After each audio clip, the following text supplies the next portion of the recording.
C'est une bonne question. Comment fait un caillou pour ricocher sur l'eau?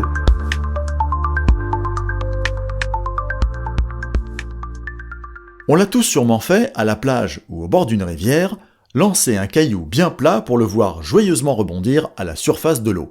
Mais pour pouvoir ainsi ricocher sur l'eau, un caillou a deux secrets. Le premier réside dans l'angle avec lequel il frappe la surface de l'eau, et le second dans sa rotation. Lorsqu'il est lancé en direction d'un plan d'eau, un caillou qui va ricocher est légèrement incliné de manière à ce que son bord avant soit légèrement plus haut que son bord arrière. De cette manière, c'est ce bord arrière qui frappera l'eau en premier, favorisant le rebond de la pierre. Ensuite, il y a la rotation. En tournoyant sur lui-même, le caillou se comporte comme un gyroscope. Il s'efforce de conserver sa rotation sur le même axe et toujours dans la même direction. Ainsi, non seulement le caillou rebondit, mais il rebondit toujours vers l'avant sans changer de trajectoire.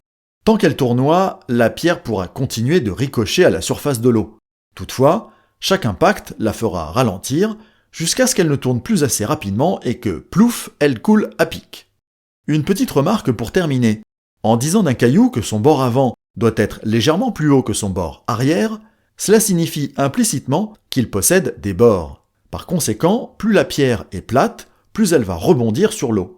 Et voilà ce qui explique pourquoi les pierres sphériques ne sont pas de bonnes candidates pour faire des ricochets.